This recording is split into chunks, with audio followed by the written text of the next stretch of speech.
Muy bien. Pues, buenos días. Somos la Asociación H Barra y bueno, aparte de algunas cosas que hacemos, por ejemplo, charlas en institutos o otras cosas nuevas como lo de los pósteres de TFGs, tal, pues una de las cosas que se han ido haciendo mucho son las tertulias con doctorandos, ¿vale? Entonces, bienvenidos a la primera de estas charlas de este año, sí, del quinto ciclo de tertulias, esta vez con David Díez, que debe ser uno de los creadores, ¿no? Uno de los creadores de la asociación, que es su último año de doctorado, ya se nos va, así que pues tenemos el placer de que nos cuente un poco sobre lo que haces en el doctorado. Eso es, muchas gracias. Sí, yo di la primera charla de estas tertulias y ahora voy a dar, bueno, la última por el momento. Muchas más vendrán. Entonces, no sé si alguien estuvo en aquella primera charla, quizás solo hay un único... Oh, sí, bien, tenemos unos cuantos que igual hasta recuerdan algo, porque he usado la misma portada de aquella vez. El tema es bastante distinto. En aquella vez hablé de detectores de partículas un poco en general y me centré algo en lo que estaba haciendo en ese momento, que era un poco de análisis de datos para detectores gaseosos de partículas. En este caso lo que he cambiado es la tecnología. Voy a hablar de otra tecnología un poco distinta, pero bueno, aprovecharé para contaros también cosas de lo que hacemos en el departamento, que es, pues bueno, un poco variado. En general, lo que nosotros nos dedicamos es a la búsqueda de materia oscura, como gran tema, y luego pues cada grupo se especializa en unas tecnologías distintas. Entonces, bueno, yo voy a hablar de sensores cuánticos. Hablaré a partir de mitad de la charla. La primera mitad es un poco distinta, porque, bueno, de materia oscura seguramente durante el grado ya os han hablado, algo os sonará. Pues bueno, haremos una mini revisión de esto, de qué va esto de la materia oscura y cómo la podemos ver, sobre todo, que es lo que nos interesa a nosotros. Nuestra parte es la parte experimental. Entonces, nos basamos en modelos teóricos que, entre comillas, nos vienen dados, no los creamos nosotros. Y nosotros nos encargamos de diseñar experimentos que sean capaces de ver esas partículas hipotéticas, ¿no? Entonces, bueno, hablaremos un poco de qué es lo que se hace aquí en la Universidad de Zaragoza, que la verdad estamos bastante bien en este sector. No sé, supongo que no ocurre lo mismo en todas las áreas, pero en materia oscura Zaragoza es un referente grande en España, desde luego, e internacionalmente también. Lideramos algunos experimentos que involucran a muchas universidades de muchos países que se dirigen desde aquí. Entonces eso es bastante guay. Y hay experimentos que están tomando datos o que acaban de tomar datos que son pioneros en el campo. Y luego pasaremos un poco a lo que me he dedicado yo estos 2 últimos años, que es a desarrollar un sensor cuántico para materia oscura, con esta aplicación en mente. Entonces, bueno, lo primero que tenemos que decir de la materia oscura es que en realidad no sabemos lo que es, no tenemos ni idea. Pero hay algunas evidencias, hay algunas pistas que apuntan a que hay una cierta cantidad de materia que tiene que existir, porque si no las cosas funcionarían de otra manera, distinta a como las vemos, pero que no sabemos qué características tiene. Entonces, esas evidencias típicamente se clasifican como en 3 grandes grupos según el objeto en el que se ven esos efectos. La escala más pequeña es la escala galáctica, es decir, estamos hablando de escalas enormes, en la que se pueden medir las curvas de velocidad de rotación de esas galaxias. Es decir, tú mides la velocidad de las estrellas cerca del centro o cerca del extremo y tienen distintas velocidades. Bueno, pues si esas velocidades se deberían corresponder a las leyes de gravitación como las conocemos. Bueno, pues esas mediciones no se corresponden a las leyes de gravitación habituales. Las leyes de gravitación predecirían algo tipo esto, el disco. Hay algunas correcciones que puedes asumir, un gas intergaláctico y tal, que podría añadir un poquito, pero las mediciones son estas, muy planas y muy constantes a lo largo de distintos radios. Entonces, eso es raro. Hace falta más masa para poder explicar esto. Entonces, esa masa faltante es lo que aquí llama halo y es lo que se puede interpretar como materia oscura. En escalas de cúmulos de galácticos, estos son agrupaciones de galaxias que más o menos están ligadas gravitatoriamente, pues también se ha observado esto en un caso muy paradigmático, es el cúmulo Bala, que son 2 cúmulos de galaxias que han chocado unas con otras, es decir, han atravesado la una sobre la otra. Entonces tú puedes ver esos 2 cúmulos en distintas longitudes de onda. Entonces lo que se observa es este tipo de distribuciones. Aquí están pintados en 2 colores, no es igual fácil de ver, pero lo que se está viendo ahí es que en rosa rojizo, la parte central, es la masa visible. Ahí se está midiendo pues, en rayos X, espectro infrarrojo, visible. Y en azul es otra medición que no es de espectro electromagnético, que es lente gravitatoria. Lo que se hace es ver las distorsiones de estrellas del fondo en función de la masa que hay desde la estrella hasta nosotros. Entonces, en este caso se usan estrellas que digamos, solo tienen este cúmulo entre medio, y la distribución de masa no se corresponde con la distribución de masa que se ve. Entonces, la masa gravitatoria no corresponde con la masa observada, digamos. Y se observa que la masa gravitatoria no ha interactuado, es decir, se han cruzado como si no hubieran tenido apenas interacción y está un poco más adelantada de la masa visible. Esto se interpreta como que la materia oscura pasa casi sin interactuar entre sí y en cambio la materia normal tiene interacciones electromagnéticas que son más fuertes que las interacciones que ocurren con la materia oscura. Entonces se frenan un poco, digamos que chocan literalmente. Y la última escala es la escala cosmológica, que es la escala de todo el universo observable. Aquí hay un montón de sutilezas, pero digamos que en el fondo cósmico de microondas se pueden medir las anisotropías, es decir, de dónde me llegan, desde qué zonas del universo, o de la bóveda celeste, digamos, me llegan más fotones de este espectro. Las diferencias son minúsculas, pero hay diferencias. Entonces, la gente lo que hace es ajustar esto a una serie de modelos y en función del contenido del universo, en particular el contenido de materia oscura, pues ese modelo se ajusta mejor o peor a las observaciones. Entonces, ahora mismo el mejor ajuste requiere de materia oscura. Esto siempre se habla, que igual estamos, no me acuerdo ahora los porcentajes, los voy a decir un poco de memoria, pero que la materia visible igual es como un 6%, la materia oscura es un 27% y la energía oscura es todo el resto. Entonces nos falta muchísimos componentes del universo que no conocemos. Bueno, estas evidencias se pueden explicar de distintas maneras. Nosotros somos físicos de partículas, entonces nos gusta la explicación de ahí hay una partícula que no conocemos. Pero en realidad no es la única. Entonces, dentro de nuestro gremio pues hay un montón de tipos distintos, algunos los conoceréis, por ejemplo, estoy aquí, no sé muy bien, pone neutrinos, pues esos son partículas conocidas que por sus características podrían formar parte de la materia oscura. ¿Qué es lo que pasa? Que los neutrinos son muy ligeros, entonces es muy difícil explicar toda la cantidad de materia oscura con esas partículas en concreto. Digamos que fallan por otros sitios, pero podrían constituir una pequeña porción. El resto creo que son todo partículas hipotéticas. Los bosones ligeros, estos son, escala débil. La mayoría de partículas que se buscan o que hemos buscado aquí típicamente se llaman WIMPs, Weakly Interacting Particles, y encajan en esta categoría, digamos. Y luego hay muchos otros candidatos un poco más exóticos. Pero hay otras opciones. Hay gente que aboga porque, igual el problema no está en que nos falte materia con respecto a nuestras leyes gravitacionales, sino que nuestras leyes gravitacionales no son correctas. Igual hay modificaciones que se pueden hacer para ajustar una ley de gravitación a las medidas que observamos, sin añadir materia extra. Esto tiene sus complicaciones y nadie lo ha conseguido hacer, digamos, fino, que sea consistente con todas las observaciones, pero hay muchas teorías que van por aquí y que explican bastante bien algunas de las observaciones. Y luego también hay una tercera hipótesis que también es posible, de hecho hay gente que cree que esta es la buena del todo, que es objetos macroscópicos. Nosotros cuando contamos la masa siempre hablamos de la masa visible, en realidad estamos contando la masa de las estrellas. Entonces, se hace una serie de estimaciones para decir, relacionar la luminosidad de las estrellas con su masa. Pero hay objetos que no emiten luz y que tienen masa. Entonces, en un sistema planetario, todos los planetas no emiten luz y tienen masa. ¿Qué es lo que pasa? Que en un sistema estelar, la estrella tiene el 99,99% de la masa. Entonces, despreciamos esas pequeñas virutillas que son los planetas. Pero podría haber objetos macroscópicos que tengan mucha densidad. Por ejemplo, pequeños agujeros negros. Si fueran agujeros negros de la masa de un sol, estarían comprendidos en trocitos de espacio súper pequeños, pero acumularían mucha masa.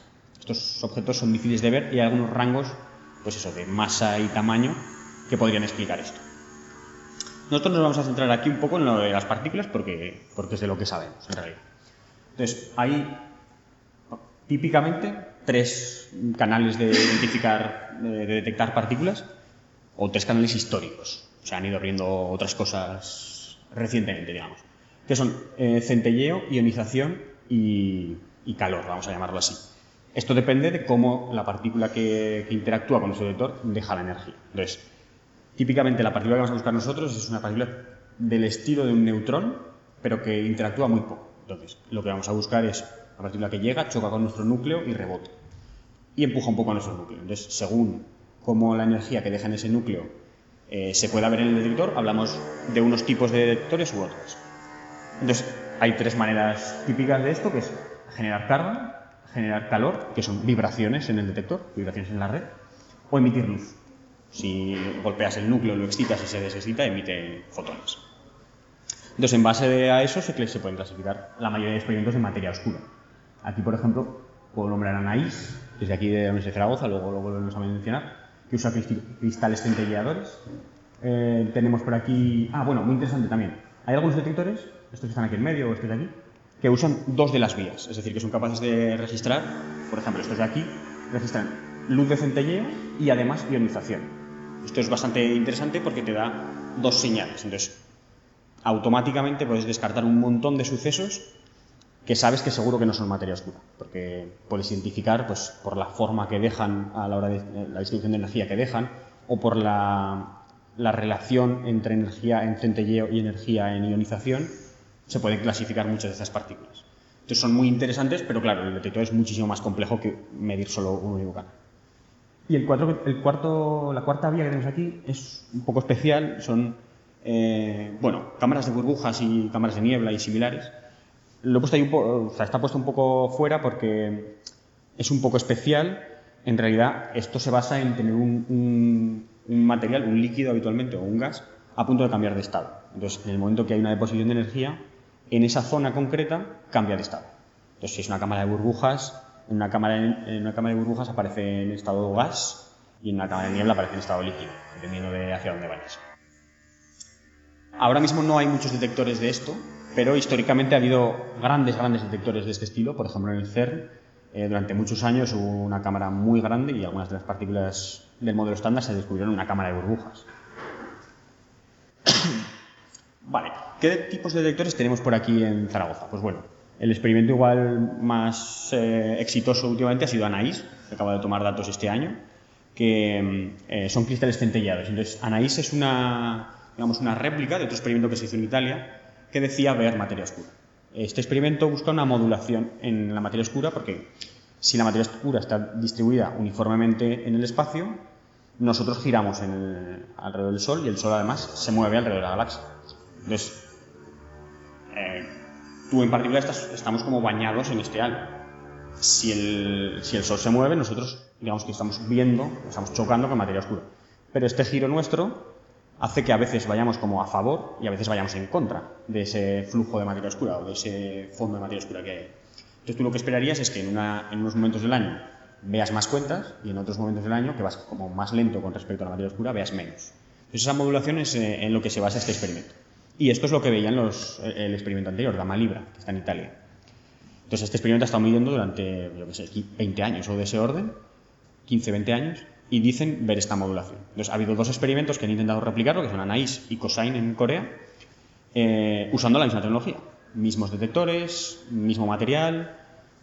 Se ha hecho todo lo igual que ha sido posible con respecto al de Italia. Y ninguno de los dos ha visto esa modulación. Han estado operando muy bien durante muchos años, pero no se ve esa modulación. Entonces ahí hay algo que no está muy claro cómo explicar. El detector en sí es bastante sencillo. Esto es un cristal, que es esto que se ve aquí en medio, un yoduro de sodio, mismos materiales que los de prácticas que usamos en nuclear, más puro, más crecido de una manera concreta, pero mismo material. De forma que cuando llega una partícula, puede ser un fotón, puede ser un electrón, lo que sea, produce fotones de centelleo. Excita el material y cuando se desexcita emite luz. Entonces se le acopla un fotomultiplicador detrás, un detector de fotones, que funciona de forma que cuando un fotón le llega a la película inicial, produce electrones que son amplificados en los dínamos. Entonces eso produce una señal que se puede medir. Este detector, por cierto, está en Canfranc. No sé si alguno habéis subido alguna vez, pero los nuestros subimos habitualmente allí. Más detectores, pero aquí tenemos también el experimento TREX-DM, que de hecho yo estuve ayer en Canfranc trabajando en este detector. Esto es una cámara de gas, lo que llamamos una cámara de predicción temporal. Es un volumen de gas en el que aplicamos un campo eléctrico, de forma que cuando una partícula pasa, esto ocurre siempre, cuando pasa un muón, por ejemplo, que viene de la atmósfera, ioniza el material. Lo normal es que arranques unos pocos electrones y esos electrones vuelvan a caer al átomo. Pero si aplicamos un campo eléctrico podemos evitar esto, de forma que los iones suben hacia el cátodo y los electrones son recogidos en un plano de lectura, que además, para poder, claro, recoger un electrón o 10 electrones, nuestra electrónica no es suficientemente sensible, no podríamos verlo. Entonces lo que tenemos es una etapa extra, amplificadora, donde aplicamos en muy poquito trozo, 50 micras, un voltaje muy alto, del orden de 1 kilovoltio, vamos a decir, 1000 voltios por centímetro. Perdón, 1000 voltios por metro. Bueno, mis compañeros están poniendo cara, así que tampoco lo tienen muy claro. Mucho más voltaje, aquí siempre decimos, que estos son 100 voltios por centímetro en la deriva y unos 1000 voltios. 10 kilovoltios. Vale, pues de ese orden. 100 voltios por centímetro, 10 kilovoltios por centímetro. ¿Eso qué es lo que consigue con esto? Que cuando llega un electrón es acelerado de forma brutal. Entonces choca con los átomos del gas y en cada uno de esos choques ioniza el átomo. Entonces de un electrón generamos una avalancha de electrones que continuamente se van amplificando hasta llegar al plano de lectura. Ahí nos llega suficiente carga como para poderla leer. Estos lectores además tienen su gracia porque están pixelados, tienen como trocitos distintos de lectura, entonces podemos ver la estructura. Vemos si pasa un electrón que tiene un cierto recorrido, vemos en el detector ese recorrido. En cambio, un fotón, que es una deposición puntual, deja toda la energía en un único punto, se puede identificar bastante bien. Lo mismo para alfas o para muones, que los muones, por ejemplo, atraviesan toda la cámara. Vale, estos detectores que he hablado hasta ahora son detectores para lo que decíamos, partículas, digamos, de tipo WIMP, que son partículas como muy genéricas. Hay muchos modelos que predicen partículas de este estilo, que el único requisito que le pides es que, bueno, que pueda interactuar con el núcleo con una colisión elástica, digámoslo así. Pero hay muchos otros candidatos a partículas de materia oscura que tienen propiedades como más especiales, entonces dependen un poco más del modelo. Si no es este modelo justo el de la materia oscura de verdad, pues igual esta interacción no ocurre, pero a cambio te dan interacciones que son más interesantes o más ricas, ¿no? Se pueden explotar de otra manera. Uno de ellos es el axión. Entonces el axión es un bosón ligero, no vamos a entrar por ahí, pero digamos que se comporta de otra manera. Y en particular, una cosa muy interesante de esto es que no se propuso este modelo para resolver el problema de materia oscura, sino que los axiones se propusieron para solucionar otro problema de la física fundamental, que es el problema de CP fuerte. CP es una simetría en carga y paridad, es decir, son simetrías que nos dicen que el universo, todas las interacciones de partículas que conocemos, deberían comportarse igual si de repente cambiásemos todas las cargas de signo, todos los positivos pasan a ser negativos y al revés. Y además cambia la paridad, es decir, como si estuviéramos en una visión especular de nuestro mundo. Cogemos un espejo y ponemos el siguiente. Entonces, en el espejo ya no soy diestro, soy zurdo. Pues esto es igual. Esa simetría que en principio se tenía que conservar por el modelo estándar que nosotros manejamos en la actualidad, debería conservarse, pero en la realidad no se conserva. ¿Lo he dicho bien o es al revés? Lo he dicho... Pensaba que me estabas diciendo algo. ¿Me estás poniendo caras? Vale. Eso, que el modelo parece una cosa y nosotros en la realidad observamos otra distinta. Entonces, para solucionar ese problema se propuso los axiones, digamos que permitían soslayar ese inconveniente. Pero de paso, de gratis, digamos, matábamos dos pájaros de un tiro, porque estas partículas encajaban muy bien como partículas de materia oscura. Entonces, aunque no era el fin original del modelo que se propuso, nosotros podemos buscarlas. Es bastante interesante. Y de hecho hay mucha gente que le gustan mucho los axiones, que es como su candidato preferido para resolver el problema de materia oscura, precisamente por esto, porque encaja muy bien en varios sitios y no rompe demasiadas cosas. Entonces, aquí en Zaragoza estamos involucrados, de hecho muy involucrados, porque el profesor Igor García Irastorza es la persona responsable, lo que se llama en el mundillo académico spokesperson de IAXO, que es un experimento de búsqueda de acciones solares. Entonces, esto es una variante porque estas acciones no serían parte de la materia oscura, sino que se producirían en el propio Sol. Por las características que tienen las acciones, si existen, se deberían estar produciendo en las estrellas. Entonces, esto es un aparato que enfoca un imán al Sol o no lo enfoca. Entonces, eso te permite encender y apagar tu fuente de acciones. Tú esperas ver más acciones cuando miras al Sol que cuando no miras al Sol. Este bicho tiene una versión pequeña, que es Baby Jackson, que digo pequeña porque mide este trozo de tubo medirá 10 metros y esto tiene que moverse en una estructura que apunta al Sol, o sea que se mueve hacia arriba o hacia abajo. Y estos 10 metros, esto es un imán, entonces dentro lleva líquido para refrigerar, líquido friogénico. El imán en sí es un imán superconductor, entonces el reto tecnológico para construir esto es grande. Y ahora mismo, pues bueno, lleva bastante retraso, debería haber estado en funcionamiento más o menos este año y ahora se prevé para el 2030. Pero ya se está fabricando, o sea, estas piezas ya están llegando al sitio donde se va a operar, que es en Desi, en Hamburgo, en Alemania. Y nosotros en concreto estamos involucrados en la parte de detectores de rayos X. Más, si estas acciones decimos que pueden ser parte de la materia oscura, podemos diseñar detectores específicos para acciones de materia oscura. Entonces, igual que los anteriores eran acciones solares, con unas características concretas que se producirían en el Sol, podemos intentar buscar acciones que estén ya aquí, que estén en ese halo de materia oscura que nos rodea. Entonces, para eso la técnica de detección es un poco distinta, porque lo que vamos a hacer, el principio de detección o de conversión es el mismo, que es lo que se llama efecto Primakov. He puesto aquí una pequeña pincelada de esto, pero la gracia de este efecto es que si los fotones existen, tienen una probabilidad de convertirse en fotones en presencia de un campo magnético. Entonces, esto es una maravilla, porque tú plantas un imán gigante y esperas a que te aparezcan fotones. Simple y sencillo. Entonces, ese era el principio de detección de las acciones solares, poner un imán apuntando al Sol y poner un imán que no apunte al Sol para ver la diferencia. Y en esto es lo mismo. Aquí lo que vamos a usar son cavidades resonantes. Es una cavidad que a unas ciertas frecuencias resuena. Entonces, yo lo que espero es ver si a esa frecuencia de repente me aparece un piquito de potencia. Registro una señal inesperada. Y lo único que tengo que hacer es meter esta cavidad, este tipo de estructuras, dentro de un imán. Entonces, cuanto más grande sea el imán, más grande puede ser mi cavidad, más probabilidad hay de que una acción se convierta en un fotón ahí dentro. Y bueno, el experimento relacionado con esta tecnología es el experimento RADES, en el que estamos involucrados. Y en este marco es donde hemos desarrollado unos sensores cuánticos para esto, para medir resonancias en cavidades. Entonces, ¿esto cómo se puede hacer? Bueno, aquí no hay ningún experto en cosas quantum, creo. Si digo algo mal, tú corrígeme, Diego, no pasa nada.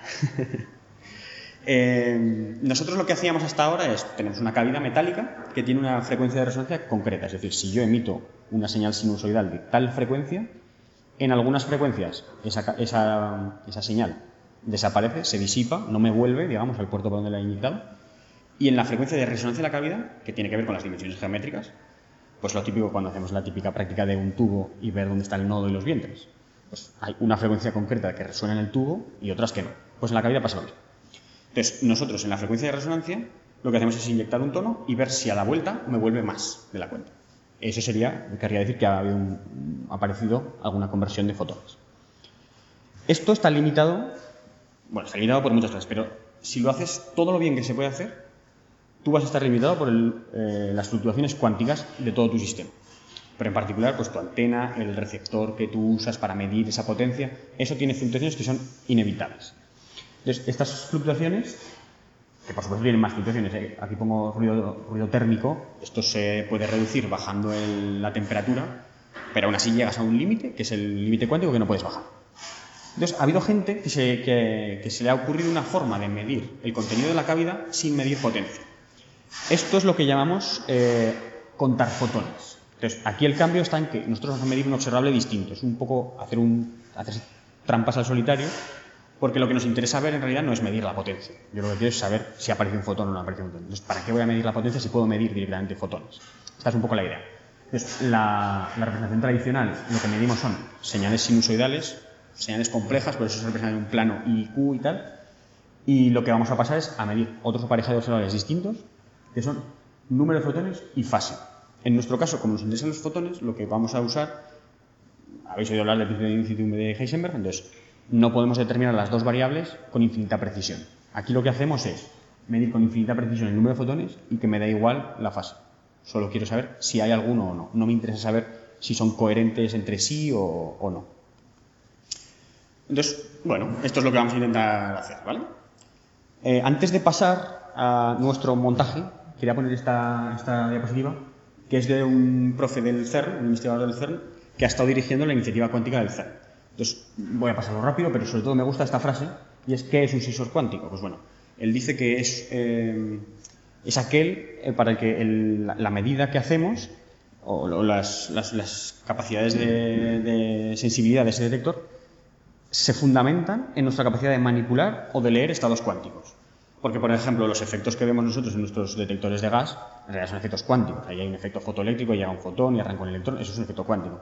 pero nosotros no nos basamos en que haya extraído un electrón de la capa K o de la capa tal. No ese es el caso. Aquí, en estos detectores, la clave está en que tú prepares un estado cuántico concreto y entonces ocurra el efecto, y si no, no. O que tú seas capaz de manipular ese estado cuántico de alguna manera y sea eso clave para la detección. Entonces, bueno, detectores de fotones individuales, esto se puede hacer, no es muy complicado. Por ejemplo, si estamos hablando de rayos, de fotones de rayos gamma, pues esto es incluso habitual. En los hospitales tenemos PET, tenemos Positron Emission Tomography, que con estos detectores, que son centelleadores como los anteriores, podemos ver fotones individuales. Pero no se puede hacer igual de bien en todo el espectro electromagnético. Ondas de radio no podemos contarlas de una en una, ¿vale? Entonces, ¿dónde está el límite? Pues bueno, el límite, yo tenía una idea, pero no lo podía demostrar, he preguntado, y me dicen que el límite está en microondas, que es justo donde nosotros vamos a trabajar. Nosotros estamos intentando hacer un contador de fotones trabajando en el límite que nuestra tecnología nos permite para detectar fotones individuales. ¿Esto por qué? Pues por la dualidad onda-partícula. Esto también lo habréis oído hablar. A altas energías los fotones se comportan fundamentalmente como partículas y a bajas energías se comportan fundamentalmente como ondas. Tienen algo de comportamiento del otro tipo, pero es muchísimo más fácil detectarlos de una forma que de la otra. Entonces nosotros nos vamos a mover en esta zona, que es donde ahora mismo está nuestro límite, digamos, son bastante onda, entonces es difícil detectarlos como partículas. Y aquí voy a hablar ya del montaje que hemos hecho. Esto es una cavidad doble, la verdad es que no se ve muy allá. Aquí tenemos un huequito y aquí tenemos otro huequito, ¿vale? Esta cavidad es una cavidad pequeña, será como 10 centímetros de bloque de aluminio. Y lo que vamos a hacer es que una de las dos sea la cavidad resonante, donde queremos que la acción se convierta en un fotón, etc. Y lo otro es una cavidad que vamos a usar para leer el sensor cuántico que vamos a poner, que es esta cosa de aquí. Aquí he puesto qubit superconductor, es el nombre de la tecnología. Qubit en realidad es el nombre de un modelo matemático, ahora explico un poquito. Y superconductores, que nosotros vamos a realizar ese modelo matemático en el mundo real con materiales superconductores. A esta realización concreta se suele llamar Transmon. No tiene mucho más interés si nos vais a dedicar a esto, pero digamos que tiene nombre propio. Si hubiéramos hecho un qubit con otras tecnologías, se llamaría de otra manera. Y esto es esta piececita que se ve aquí, que es una pieza de zafiro, y sobre la pieza de zafiro hay una rayita negra diminuta, que es el qubit. La foto de ese qubit es esto. Y bueno, todo esto, como son materiales superconductores, tiene que estar muy, muy refrigerado. De superconductividad no se habla mucho hasta cuarto de carrera, la verdad, es una lástima. Pero bueno, el caso es que hay unos aparatos que se llaman refrigeradores de dilución que de forma más o menos estándar llegan hasta 10-20 milikelvin. Entonces, eso nos parece estupendo. Vale, ¿y cuál es el principio de detección? Pues nosotros sabemos que tenemos una cavidad, aquí podría ocurrir la conversión, el fotón aparece porque ha llegado a una acción y se ha convertido en el campo magnético. Entonces, la gracia de estos detectores es que el Transmon tiene una propiedad, que es su frecuencia característica de oscilación, que cambia en función del contenido de fotones que tenemos aquí. Entonces, se pueden obtener gráficas de este estilo, en la que se ve que si no tenemos fotones en la cavidad, esto está en 4, 7, 8, lo que sea, pero si aparece un fotón, se desplaza. Entonces, esto en realidad, aquí lo que se están haciendo son muchísimas medidas, de forma que el 50% de las veces la frecuencia de resonancia está aquí. Y el, 40% de las veces está aquí. Y el 12% de las veces está acá. Entonces, ves, según lo que hayas hecho, digamos, antes de medir, es decir, si has inyectado fotones o no has inyectado fotones, tú vas a ver la frecuencia de resonancia en distintas zonas. Y esto está muy bien porque medir la frecuencia de resonancia de la cavidad no implica destruir el fotón. Tú no tienes que medir ni el fotón ni el estado del qubit. Entonces, esto nos va a permitir hacer virguerías curiosas que con detectores normales no puedes hacer. Cuando tú recoges la carga de los electrones en un detector gaseoso, los electrones desaparecen. No puedes volverlos a medir. No puedes hacer muchas cosas, ¿no? Entonces, quería poner algunas fotos que voy a pasar un poquillo rápido. Esto es, el proceso de fabricación del Transmon es bastante enrevesado. Nosotros no lo hacemos. Estos qubits han sido fabricados por un colaborador nuestro en Estados Unidos. Pero bueno, hay gente en Europa que los está fabricando y que es capaz de replicar este tipo de tecnología. Entonces, la estructura es muy sencilla. Son dos patitas de aluminio, que son lo que nos permite acoplarlo a las dos cavidades, y en el centro hay una unión Josephson. Esto tampoco sé si lo habréis oído hablar en la carrera. Es una estructura superconductora muy curiosa que está hecho con un sándwich. Sí, lo he puesto. Un sándwich de superconductor y un aislante en medio. Entonces los superconductores, en esto tampoco soy experto ni voy a entrar, pero en los superconductores aparecen unas cosas que se llaman pares de Cooper, que son electrones, digamos, enlazados entre sí. No me voy a meter mucho más en esta historia. Pero el caso es que cuando pones aquí una pequeña barrera, son capaces de atravesarla por efecto túnel. Entonces aparece una supercorriente en esa unión. Eso, bueno, esa corriente se puede medir y en la corriente hay también una diferencia de fase, es decir, esa corriente no es continua, sino que tiene oscilaciones, se puede medir la diferencia de fase y las propiedades de esta corriente se pueden influir, es decir, dependen de parámetros que nosotros podemos tocar, como son la inductancia, la capacidad, cosas de este estilo. Entonces, según cómo hagamos nosotros la geometría de la unión Josephson, que visto en grande es esta cosa, es decir, esta patita es aluminio, esta patita es aluminio y en medio se ha oxidado un poco el aluminio, que es óxido de aluminio.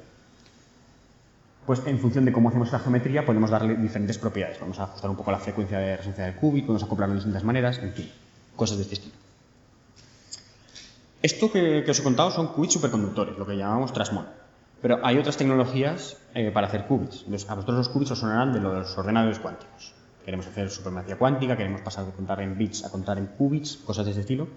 Bueno, pues ahora mismo estamos en un punto en el que la tecnología está empezando a poder hacer cosas, pero no está claro qué tecnología va a ser la que se lleve todo el mercado, digamos. Igual que cuando empezaban los ordenadores, había ordenadores de válvulas de vacío. No funcionaban con electrones, funcionaban con presión, era una cosa un poco rara. Pero al final se vio que usar electrones era mucho mejor, tenía muchas ventajas. Pues nosotros estamos en ese paso previo. No sabemos qué tecnología va a ser la que al final se lleve esto del ordenador cuántico al agua. Entonces, hay mucha gente probando distintas cosas. Nosotros estamos aquí, y qubits superconductores. Pero hay gente haciendo cosas puramente ópticas, hay gente que en vez de usar estructuras macroscópicas... Ah, bueno, por cierto, este año el Nobel ha sido para la gente que empezó a desarrollar esto. Qubits, efectos cuánticos macroscópicos. Muy interesante además, porque nosotros aquí en Zaragoza estamos colaborando con gente que ha colaborado con esos gente del Nobel. Este año ha sido el Nobel muy especial para nosotros. Hay gente trabajando también, aquí de hecho en Zaragoza, hay gente trabajando con el profesor Fernando Luis, son iones ¿son de estos? ¿Iones atrapados? No tengo muy claro.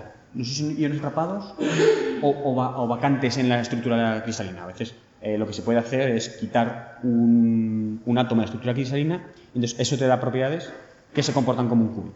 En fin, hay distintas tecnologías que pueden servir para esto. Cada una tiene sus diferencias y sus ventajas. Entonces, súper rápido, un qubit. En vez de trabajar con unos y ceros, trabajamos con estados que pueden hibridarse. Entonces, nosotros usamos un modelo que se llama la esfera de Bloch, en el que el estado 0 y el estado 1 están arriba y abajo, pero todos los puntos de la esfera son estados posibles del qubit. Entonces, cuando yo mida, lo que va a ocurrir es que el qubit colapsa y no puedo medir el estado aquí.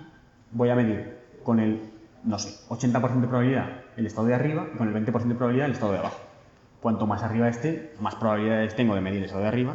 Cuanto más abajo esté, más probabilidades tengo de medir el de abajo. Si estoy justo en el ecuador, tengo 50-50. No sé lo que ocurrirá. ¿Vale? Entonces, esa es la principal diferencia de trabajar con qubits a trabajar con bits normales. ¿Y cómo hacemos esto? Bueno, hemos dicho que el qubit es un modelo matemático. Este en concreto, el de la esfera de Bloch. Pero en la realidad, ningún sistema es una esfera de Bloch perfecta. Entonces, nosotros lo que tenemos son, en realidad, variantes de osciladores, en todos los casos, y en nuestro caso, que es un Trasmon, es un oscilador armónico ligeramente distorsionado, de tal forma que los niveles ya no están aquí espaciados. No están todos, la transición de energía no es la misma del 0 al 1, perdón, aquí, del 0 al 1 no es la misma que la del 1 al 2, cosa que sí ocurre en el armónico. Entonces, esto nos permite controlar qué transición concreta digamos, estimulamos. Si yo mando una energía concreta del 0 al 1, voy a estimular esa transición y no la del 2 al 3. Entonces puedo controlar muy bien el estado de mi qubit. Esto, que lleva pues, bueno, 20 años buenos en funcionamiento, en los últimos 5 ha pegado un pelotazo bastante grande, sobre todo por la tecnología 5G. ¿Por qué? Porque ha permitido que muchísima de la tecnología que usamos nosotros en los laboratorios se abarate de forma radical. O sea, esto sigue siendo muy caro. Los equipos para trabajar en estas frecuencias son muchísimo más caros que para trabajar en radio. pero ha bajado mucho el precio gracias al 5G. ¿Por qué? Porque, de casualidad, el 5G trabaja en frecuencias parecidas a las de transición de los qubits. Nosotros nos vamos a mover unos pocos gigahercios, que es la frecuencia de los, de las nuevas redes de comunicación. Entonces, esto ha sido muy afortunado porque podemos mover mucha de la tecnología de aquí, la podemos mover al laboratorio. Al final, un laboratorio todo se parece, pues son aparatos con cables conectando cosas, pero en este caso nos ha ayudado un montón.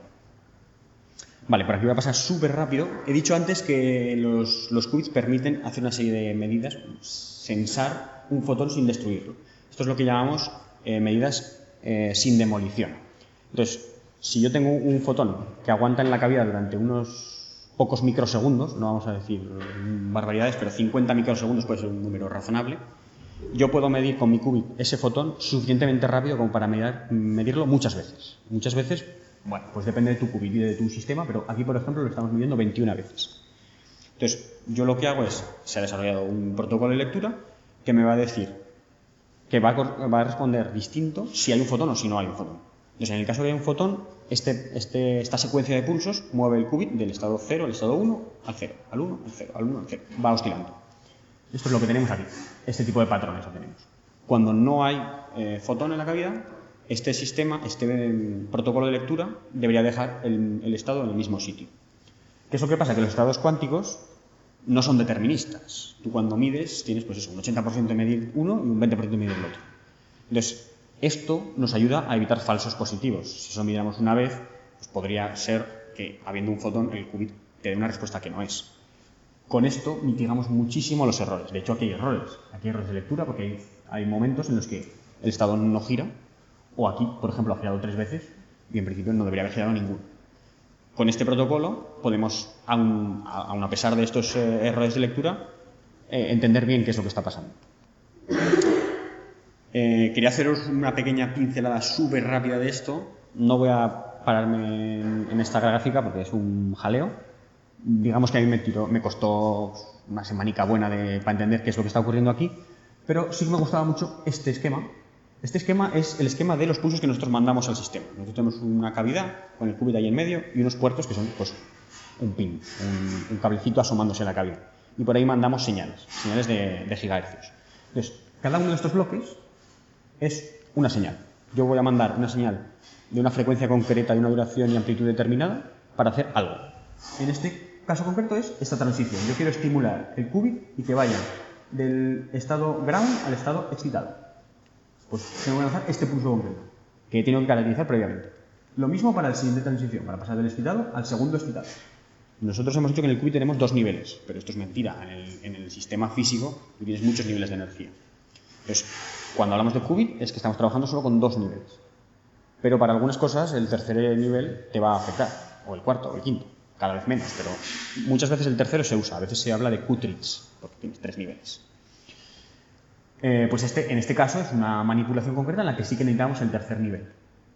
Y esto es otro pulso, y esto es otro pulso, y medimos. Entonces, las gráficas que solemos sacar, o las caracterizaciones que solemos hacer, son gráficas de este estilo, en la que en función, el de tuning es de mi frecuencia, cuánto me estoy yendo, unos pocos megahercios hacia un lado o hacia otro. En alguno de estos pulsos, no vamos a entrar. Y con qué distancia, con qué duración mando el primer pulso y el segundo. Entonces, esto nos permite saber, por ejemplo, cuánto tiempo dura un fotón en mi cavidad, que es justo esta medida. Esta medida que pone aquí 20 microsegundos es que para nuestra cavidad, si yo inyecto fotones en la cavidad de acumulación de dentro, duran 20 microsegundos, en promedio. Muchas veces se irán antes y algunas veces irán más tarde. Vale, y ya para acabar. Esto que os he contado es como la idea general, ¿no? ¿Qué es lo que queremos hacer y cómo lo podemos hacer? De hecho, hemos enseñado algunos pequeños prototipos y tal. Pero aquí hay algunas cosas que todavía no están solucionadas, que es en lo que estamos trabajando. Entonces, uno de los problemas que tenemos es este. Nosotros tenemos, el prototipo es un cubo así como de 5 centímetros, pero yo quiero hacer esto en la cavidad lo más grande posible y dentro de un imán. Entonces, ¿puedo hacer esto en una cavidad de 1 metro? Pues no está claro, porque el qubit es una cosa diminuta. ¿Puedo acoplarlo bien al modo de una cavidad tan grande? No lo sé, veremos. Y luego el principal problema que tenemos nosotros, los campos magnéticos. Estamos trabajando con una pieza superconductora y los materiales superconductores no se relacionan nada bien con los campos magnéticos. De hecho, muchas veces siempre se dice la temperatura crítica en la que el material pasa a ser superconductor siempre será la temperatura. pero en realidad lo que se tiene en todos los materiales es un diagrama temperatura-campo magnético. ¿Por qué? Porque si yo aplico un poco de campo magnético, y esto es 0,02 teslas, esto para nosotros es una birria, y nosotros queremos medir a partir de un tesla, digamos, que es, pues eso, de orden de 100 veces más fácil. Si yo aplico esta cantidad de campo magnético, la temperatura crítica de este material, que es mercurio, pasa de 4 Kelvin a 3, 2 y pico, algo así. Entonces, cuanto más campo magnético aplicas, menos temperatura te puedes permitir. Esto, a los niveles que nosotros operamos, teslas, ya no queda nada. Estás completamente fuera del diagrama de fases y es material normal, no superconductor. Entonces, este es el principal problema en la que ya hay gente trabajando usando materiales que intentan tener estas temperaturas críticas más altas, que quiere decir que a menos temperatura el campo magnético que puedo aplicar es más alto. Y eso es todo. Lo último que os quería decir es mañana día de la materia oscura y venga, os dejo aplaudir.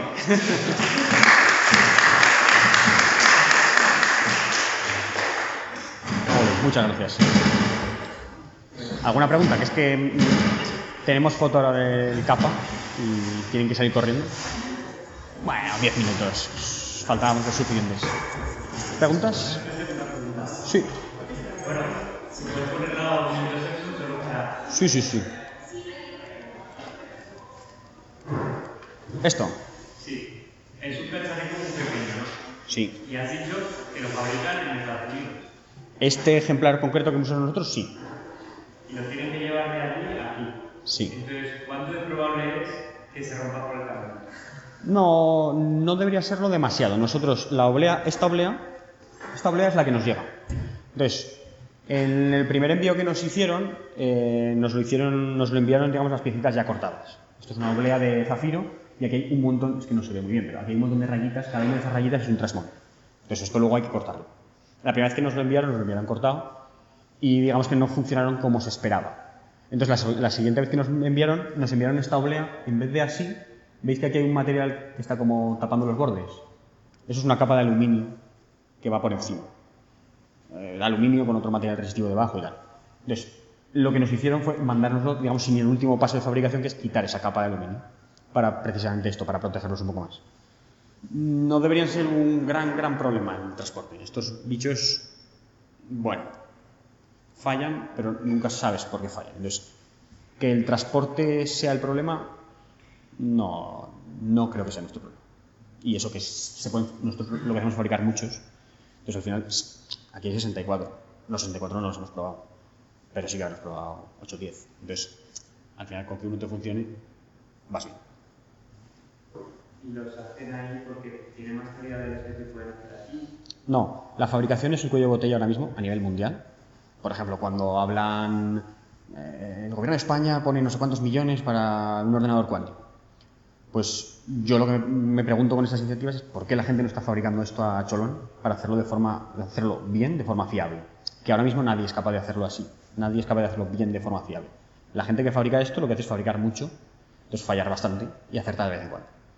Entonces, es un trabajo 100% artesanal. Esto se hace con unas máquinas que depositan capas de distintos materiales en distintos ángulos y tal, con presión controlada, con temperatura controlada.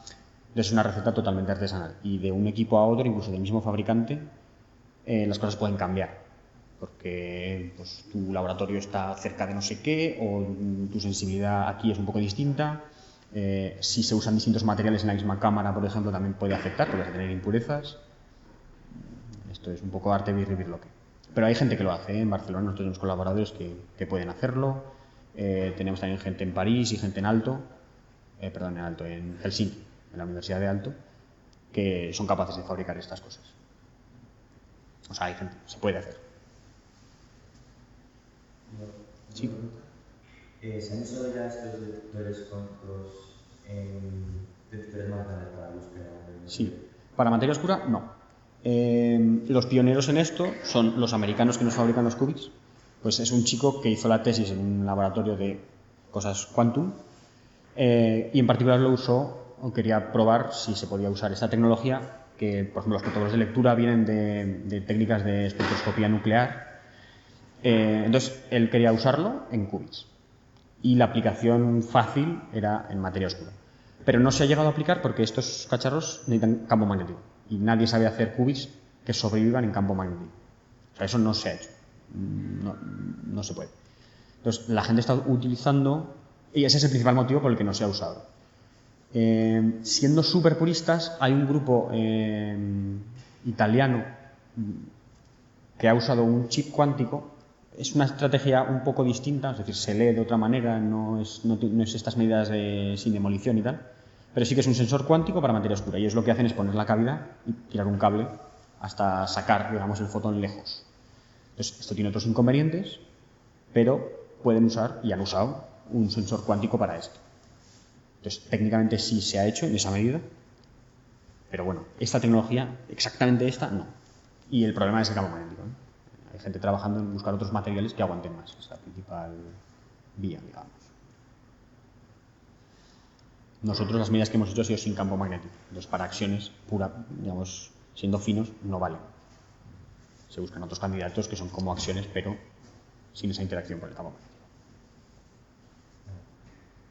Una cosa. Sí.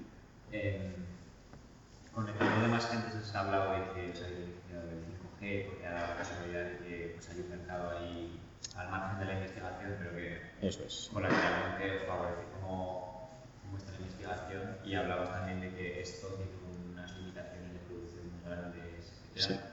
Sí. A raíz de estas investigaciones en cosas tan fundamentales en materia oscura, surgen iniciativas luego de mercado, de aplicaciones más prácticas que puedan abaratar o mejorar estas producciones, etc. Bueno, es difícil de decir, yo no estoy muy enterado de esto, pero con estas tecnologías que usamos para fabricar estos trasmones concretos son muchísimo más amplias. De hecho, si nosotros mirásemos el panorama de gente haciendo dispositivos cuánticos, los de materia oscura somos un píxel ahí en la esquina, y que acabamos de empezar.